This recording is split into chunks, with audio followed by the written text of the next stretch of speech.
அதே Radhe hi friends, அனைவருக்கும் வணக்கம். எல்லோரும் எப்படி இருக்கீங்க ஃப்ரெண்ட்ஸ்? நல்லா இருக்கீங்களா? எல்லாருக்கும் வணக்கம். இப்போ காலையில் 4 மணி ஆகுது. பிரம்ம முகூர்த்தம் 4 மணி விடிய காலை எந்திரிச்சிட்டு வெளியில் பார்த்தா ஃபுல்லாக இருட்டாக இருக்குது. அப்பா குளிச்சிட்ருக்காங்க. கோயிலுக்கு இப்போ கிளம்பிடுவாங்க. அதாவது மாமனார் கோயிலுக்கு கிளம்புறதுக்குள்ளே நான் இந்த பக்கம் பார்த்திங்கன்னா இங்கே தான் அப்பா தூங்குவாங்க. அந்த ரூமில் எங்கள் மாமியாரும் எங்கள் நாத்தனார் பையனும் தூங்கிட்டு இருக்காங்க. அதனால் டைம் காட்ட முடியலை.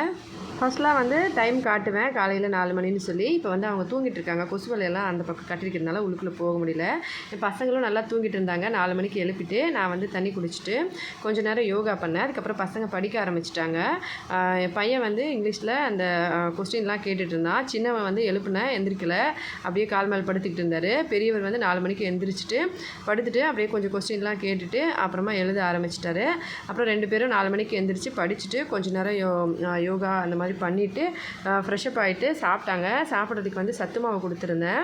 ஆக்சுவலி இது எதுவும் அட்வர்டைஸ்லாம் கிடையாதுங்க. இந்த சத்து மாவு நான் வீட்டில் யூஸ் பண்ணுவேன் அடிக்கடி. வீட்டில் செய்வேன். அடுப்பு கொஞ்சம் ப்ராப்ளமாக இருக்குது, அடுப்பில் செய்ய முடியாதுன்றதுனால இதை ஆன்லைனில் ஒரு சில டைமில் வாங்குவேன். அதுக்கப்புறம் வியாழக்கிழமை அப்படின்றதுனால வீடு எல்லாம் கழுவி கோலம் போட்டுட்ருந்தேன். மழை ஆல்ரெடி எல்லாம் கழுவுன மாதிரி தான் இருந்தது. இருந்தாலும் ஒரு 2 பக்கெட் தண்ணி கொண்டு வீடு ஃபுல்லாக கழுவிட்டு, ரொம்ப குட்டி குட்டியாக, ரொம்ப பெருசாலாம் இல்லைங்க. ஆக்சுவலி ஒடிஷாவில் வாசல்லலாம் கோலம் போட மாட்டாங்க.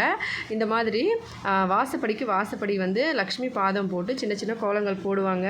சிம்பிளாக தான் போட்டிருக்கேன். எப்பவும் ஒரே மாதிரி தான் போடுவேன். அதுக்கப்புறம் லக்ஷ்மி பூஜை வருஷத்தில் ஒரு 3 மாதம் மட்டும் ஒரு பூஜை வரும், லக்ஷ்மி பூஜை. அப்போ அரிசி மாவு கோலங்கள் போடுவாங்க. அப்போ வாசப்படியில் போடுறதோட வாசலில் லக்ஷ்மி பாதம்லாம் போட்டு கதவில் இந்த மாதிரி செவர்லலாம் லக்ஷ்மி கோலங்கள் எல்லாம் நிறைய போடுவாங்க. இப்போ அடுத்த மாதம் போல் வரும். அப்போ நான் பார்க்கலாம் அரிசி மாவு கோலம் எப்படின்னு. இப்போ குழந்தைங்க ரெடி பண்ணிவிட்டு அவங்களுக்கு தலையில் எண்ணெய் தேய்ச்சி தலை சீவி டியூஷனுக்கு அனுப்பிட்டேன். 7 மணிக்கு டியூஷனுக்கு கிளம்புனாங்க. ஆக்சுவலி இப்போ கொஞ்சம் சில்லுன்னு இருக்குது, மழை வந்துட்டுருக்கு. அதனால் கடுகெண்ணெய் தலையில் அப்ளை பண்ணுறேன். தலையில் அப்ளை பண்ணிவிட்டு கை காலெல்லாம் கொஞ்சமாக எண்ணெய் பூசிட்டு பசங்களை ரெடி பண்ணி அனுப்பிட்டு அதுக்கப்புறமா நான் குளிக்க போயிட்டேன். குளிச்சுட்டு அதுக்கப்புறமா வரத்துக்குள்ளே எங்கள் நாத்தனார் பட்டாணி ஊற வச்சு எடுத்து வச்சுருந்தாங்க. அதை எடுத்து சுத்தம் பண்ணி வச்சாங்க. அவங்களும் குளிச்சுட்டு வந்துட்டாங்க. அதுக்கப்புறம் நான் குளிச்சுட்டு ரெடி ஆகிட்டு வந்துட்டேன். சாமி பூஜை பண்ண போகிறேன். எங்கள் நாத்தனார் பையன் அந்த ரூமில் தூங்கிட்டு இருக்கான். அவன் எப்போவுமே லேட்டாக தான் எழுந்திருப்பான். அவன் இன்னும் எந்திரிச்சிக்கல. அதனால் ஃபஸ்ட்டு பகவத்கீதை படிக்கலாம் சும்மா இருக்கிற நேரத்தில்னு சொல்லிவிட்டு நான் பகவத்கீதை படிக்க போகிறேன். அவங்க எந்திரிச்சு போனால் அப்புறமா வீடு பெருக்கிட்டு அதுக்கப்புறம் சாமி பூஜை பண்ணிக்கலாம் அப்படின்னு சொல்லிட்டு இப்போ ஃபஸ்ட்டு பகவத்கீதை படிக்க போகிறேன். தமிழில் பகவத்கீதை எப்படி படிக்கணும்னு சொல்லி ஒரு ஃப்ரெண்ட் கேட்டிருந்தாங்க. நீங்கள் பகவத்கீதை ஆரம்பிக்கும் போது கண்டிப்பாக ஆரம்பத்திலிருந்தே படிங்க. அதோட நான்வெஜ்லாம் சாப்பிடாதீங்க பகவத்கீதை படிக்கும்போது. சாமி பூஜை ஒடிஷாவில் துளசி பூஜை எப்படி பண்ணுவாங்கன்னு சொல்லி நான் காமிக்கிறேங்க. நம்ம எல்லோரும் எப்படி துளசி பூஜை பண்ணுறோமோ அதே மாதிரி தான் இங்கே தினமுமே நான் காலையில் குளிச்சுட்டு வந்த உடனே துளசி செடியை கழுவிட்டு சின்னதாக கோலம் போட்டிருக்கேன், பார்த்துருப்பீங்க.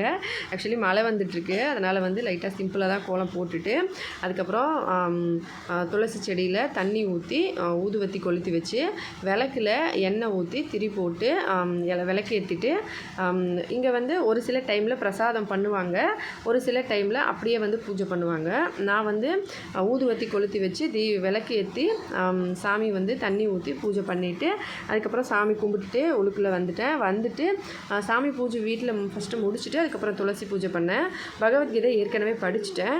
இப்போ பசங்களுக்கு சாப்பிட்றதுக்கு ரெடி பண்ணலாம் அப்படின்னு சொல்லிட்டு பூஜை முடித்த உடனே பசங்க வருவாங்கன்னு சொல்லி கொஞ்சம் நேரம் வெயிட் பண்ணிட்டு இருந்தேன். அந்த டைமில் கொஞ்சம் எடிட்டிங்லாம் பண்ணேன். சாமி பூஜை பண்ணுற இடத்துல துளசி செடியில் எப்படி கோலம் போட்டிருக்க பாருங்கள். ரொம்ப குட்டியாக தான் போட்டேன். ஆக்சுவலி ரொம்ப பாசை பிடிச்சிருக்கிறதுனால கோலமே போட முடியலை. கோலமாவு ரெடி பண்ணி வைக்கணும்.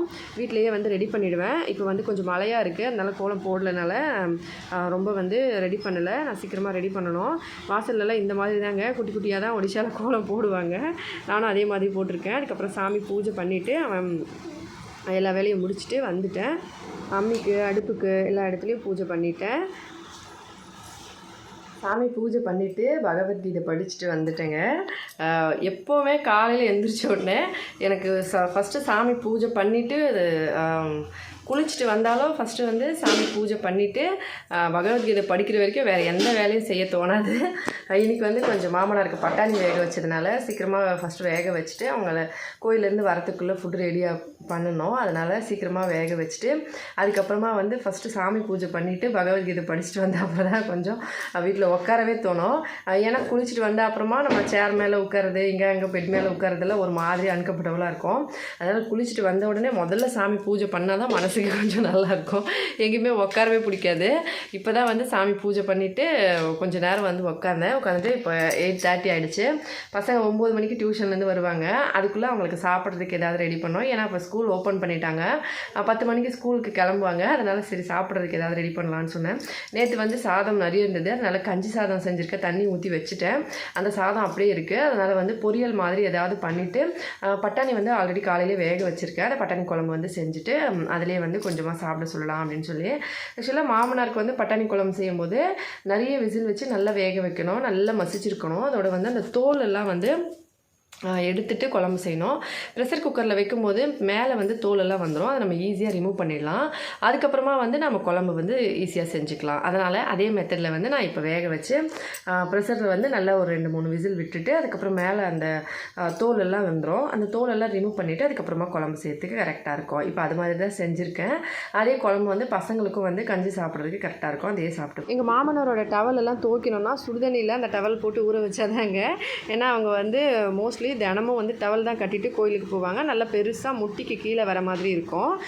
அதனால் சுடுதண்ணி கொஞ்சம் பண்ணிவிட்டு இந்த பக்கம் பட்டாணி குழம்புல இப்படி தான் தோலெல்லாம் எடுத்துருவேன். ப்ரெஷரில் போடும்போது மேலே வந்து தோலெல்லாம் வந்துடும். அந்த தோலெல்லாம் ஃபஸ்ட்டு கரண்டியை வச்சு எடுத்துகிட்டு மீதி இருக்கிற பட்டாணி குழம்பு ரெடி பண்ணி எடுத்து வச்சாட்டு அதுக்கப்புறமா பசங்களுக்கு வந்து கொஞ்சம் ட்ரை ஃப்ரூட்ஸ் வந்து நான் நேற்று ஊற வச்சுருந்தேன், ஜூஸ் பண்ணேன். நான் பண்ணலை. அதனால் அது அப்படியே இருந்தது. பசங்க ஆளுக்கு 2 சொல்லி எடுத்துகிட்டு சாப்பிட்டாங்க. நானும் கொஞ்சமாக சாப்பிட்டுட்டு ஒரு 2-3 போல் சாப்பிட்டுட்டு கஞ்சி சாதம் வந்து சாப்பிட சொன்னேன். பசங்க வந்து வேண்டான்னு சொல்லி மழை வந்துட்டு இருக்கனால சளி பிடிச்சிரும். அதனால் நானே வந்து வேண்டான்னு நினச்சிட்டு அப்படியே வச்சுட்டு அவல் வந்து ரெடி பண்ணி கொடுத்தேன். அவலில் வந்து வாழைப்பழம், பிஸ்கெட்டு, பால் பவுடர், ஹார்லிக்ஸு, சர்க்கரை இது எல்லாத்தையும் போட்டு மிக்ஸ் பண்ணி கொடுத்தேன். சாப்பிட்டுட்டாங்க. சாப்பிட்டுட்டு 2 பேரும் ஸ்கூலுக்கு ரெடி ஆகிட்டாங்க. அண்ணா தம்பி 2 பேரும் குளிச்சுட்டு வந்து சாமி கும்பிட்டுட்டு அதுக்கப்புறம் சாப்பிட்டுட்டு இப்போ வந்து ஸ்கூலுக்கு கிளம்பிட்டாங்க. அண்ணாக்கு வந்து டிவி ஓடிட்டுருக்கு. அதனால லைட்டாக பார்த்துக்கிட்டே இருக்கார். நான் வந்து கண்டுபிடிச்சிட்டனால நான் சிரிச்சுட்டே 2 பேரும் கிளம்பிட்டாங்க. அதுக்கப்புறம் 2 பேரையும் ஸ்கூலுக்கு அனுப்பிட்டேன். ஆக்சுவலி வந்து ஸ்கூல் வீட்டு எதிரிலே தாங்க இருக்குது. 10 மணிக்கு வந்து கரெக்டாக ஃபஸ்ட்டு வந்துடுவாங்க. அதுக்கப்புறம் பசங்கள்லாம் வந்து வருவாங்க பொறுமையாக தான். பசங்க 2 பேரும் ஸ்கூலுக்கு அனுப்பிட்டேன். செப்பல் போடாமையே சின்னவர் கிளம்பிடுவார். எப்போவுமே மோஸ்ட்லி செப்பல் போட மாட்டார். அதனால் வந்து நான் செப்பல் போடுன்னு சொல்லி மிரட்டிட்டு அதுக்கப்புறம் அனுப்பிட்டு வெளியில் நாயெல்லாம் நிறைய இருந்தது. அதனால் பயந்துட்டு உள்ளுக்குள்ளே வந்து கதவு சாத்திக்கிட்டாங்க.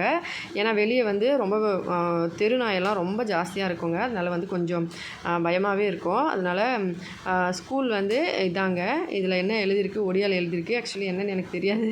ஆனால் கவர்மெண்ட் ஸ்கூலு திப்பி தேவலின்னு எழுதியிருப்பாங்கன்னு நினைக்கிறேன். திப்பி தேவலி பிரதமிக்க வித்யாலயா அப்படின்னு சொல்லி என் பெரிய பையன் சொன்னான். அதுக்கப்புறமா மதியத்துக்கு சமைக்க ஆரம்பிச்சிட்டேன். மதியத்துக்கு வந்து கோஸு, உருளைக்கிழங்கு, காரக்குழம்பு, அதுக்கப்புறம் எலுமிச்சைப்பழம், கொஞ்சமாக உப்பு போட்டு தண்ணி போட்டு அதை ரெடி பண்ணிவிட்டு அதோட வந்து சும்மா தொட்டு சாப்பிட்றதுக்கு சாதம் வந்து நான் உருளைக்கிழங்கு, கோஸு, தக்காளி எல்லாம் போட்டு வெங்காயம் பூண்டு இல்லாமல் குழம்பு செஞ்சுருந்தேன். நல்லா ட்ரையாக கொஞ்சம் ஓரளவுக்கு ட்ரையாக இருக்கும். அதை வந்து சாதத்தோடு ரெடி பண்ணிவிட்டு பசங்க வந்து ஸ்கூல்லையே சாப்பிட்டுக்கிட்டாங்க. நான் வந்து சாப்பாடு எங்கள் நாத்தனார் பொண்ணுக்கு நானும் சாப்பிட்றதுக்கு, அப்புறம் நாத்தனார் வந்து அந்த பக்கம் சாப்பிட்றதுனால அவங்களுக்கு குழம்பு, பச்சரிசி சாதம் எல்லாமே வந்து பெரிய பாத்திரத்தில் போட்டு கொடுத்துட்டேன். அந்த பக்கம் எடுத்துகிட்டு போயிருக்காங்க. எங்கள் நாத்தனார் பொண்ணு இவ்வளோ தான் சாப்பிடுவோன்னு சொன்னால். அது வந்து கொஞ்சம் தின்பண்டங்கள் இந்த சின்ன சின்ன முறுக்கு, மிக்சர் அந்த மாதிரி குர்குரே இதெல்லாம் சாப்பிட்ற பொண்ணு. அதனால் சாப்பாடு கொஞ்சம் தான் சாப்பிட்டா. நான் இந்த சாப்பாடு வச்சுக்கிட்டேன். இப்போ வந்து பசங்க வந்து இன்றைக்கி அவங்க ஃப்ரெண்டுக்கு பர்த்டே. அதனால் வந்து ஸ்கூல்லையும் சாப்பிடல. ஸ்கூலில் வந்து சாப்பிட மாட்டோம், ஃப்ரெண்டு வந்து கூப்பிட்ருக்கா அவங்க வீட்டில் தான் சாப்பிட்ணுன்னு சொல்லி அப்படின்னு சொல்லிட்டு அங்கே போய் சாப்பிட்டாங்க. நான் வந்து அந்த பக்கம் வீட்டுக்கு சாப்பாடும் குழம்பும் எப்படி கொடுத்தனோ அங்கேருந்து டால்மாவும் பொரியலும் கொடுத்து விட்டுருந்தாங்க.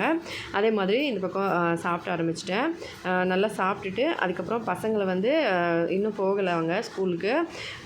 2 மணிக்கு வந்து அவங்க ஃப்ரெண்டோட பர்த்டேன்னு சொன்னோம் இல்லையா, அங்கே போய்ட்டு அவங்க வீட்டில் சாப்பிடுவாங்க. எப்போவுமே வந்து இங்கே பசங்கள்லாம் அப்படி தாங்க. இப்போ எங்கள் பசங்க பிறந்த நாள்லாம் ஸ்கூலில் வந்து அவங்களோட ஃப்ரெண்ட்ஸ்லாம் வீட்டுக்கு வந்து சாப்பிடுவாங்க. அதோட எங்களோட ஃபேமிலி 4 ஃபேமிலி, ஒன்று விட்ட நாத்தனார் அவங்க இவங்க எல்லோரும் வந்து ஒன்று விட்டு ஒரு குத்தி அப்படியெல்லாம் இருக்கா இல்லைங்களா, அவங்க ஃபேமிலி மொத்த பேர் வந்து எங்கள் வீட்டில் தான் சாப்பிடுவாங்க. எங்கள் பசங்க பிறந்தநாள்னா அதே மாதிரி அவங்க வீட்டில் பிறந்தநாள்னா அங்கே போய் சாப்பிடுவோம். நான் அந்த விளாக்ஸ்லாம் இதுக்கப்புறம் வரும்போது அப்லோட் பண்ணுறேன். அதுக்கப்புறம் மதியம் வந்து லைவ் பண்ணியிருந்தேன். லைவ் பண்ணி முடிச்சுட்டு வீடு வாசல்லாம் பெருக்கி தண்ணியெல்லாம் கொண்டு வந்து வச்சு பசங்களை டியூஷனுக்கு அனுப்பி அவங்க வந்து அப்புறமா சாயங்காலம் சாமிக்கு பூஜை பண்ணி பகவத்கீதையெல்லாம் படிச்சுட்டு அதுக்கப்புறம் வந்து மறுபடியும் லைவ் வந்து ஸ்டார்ட் பண்ணியிருந்தேன். லைவ் முடிக்கிறதுக்குள்ளே சின்னவருக்கு தூக்கம் வந்துருச்சு. ஆக்சுவலி எப்போவுமே அவ்வளோ சீக்கிரம் தூங்க மாட்டார். இன்றைக்கி என்னென்னு தெரியல, பயங்கர தூக்கம்.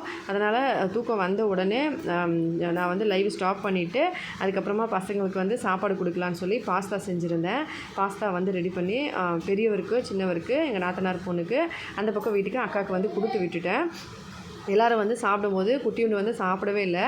அவர் வந்து கதை பேசிக்கிட்டே தீபாவளிக்கு பட்டாசு வாங்கலாம், என்ன பட்டாசுலாம் வேணும், அந்த மாதிரி அவருக்கு இன்ட்ரெஸ்டான விஷயங்கள்லாம் பேசி நம்ம வந்து குழந்தைங்க தூங்குறாங்க அப்படின்னா அவங்க அந்த டைமில் என்ன இன்ட்ரெஸ்டடாக விளையாடுறாங்களோ, என்ன விளையாட்டு இன்ட்ரெஸ்ட்டாக இருக்காங்களோ, இல்லை என்ன விஷயத்தில் இன்ட்ரெஸ்ட்டாக இருக்காங்களோ அதை பேசி கொடுத்தோன்னா சாப்பிட்ருவாங்க.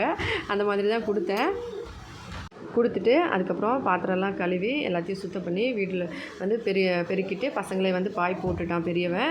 சின்னவனுக்கு தூக்கம் வந்துருச்சுனால அவனை தூங்க வச்சுட்டு அதுக்கப்புறம் நாத்தனார் பொண்ணு, நாத்தனார், அம்மா, மாமனார், மாமியார், நாத்தனார் பசங்க எல்லோரும் வந்து இங்கே தான் படுப்பாங்க. எல்லாருக்கும் பாயெல்லாம் போட்டு ரெடி பண்ணிவிட்டு நான் வந்து பாத்திரம்லாம் கழுவி எல்லா வேலையும் முடிச்சுட்டு அதுக்கப்புறம் சாமி கும்பிட்டுட்டு படுத்துட்டோம் எல்லோரும். இவ்வளோதாங்க இன்றைக்கி ஃபுல் டே விலாகு. நம்ம வீடியோ பிடிச்சிருந்தா மறக்காமல் லைக் பண்ணி ஷேர் பண்ணி சப்ஸ்கிரைப் பண்ணுங்கள். எல்லோரும் ஹெல்த்தியாக சாப்பிட்டு சந்தோஷமாக சேஃபாகவும் பத்திரமா வருங்க. இதே மாதிரி இன்னொரு வீடியோவில் பார்க்கலாம். நன்றி, வணக்கம்.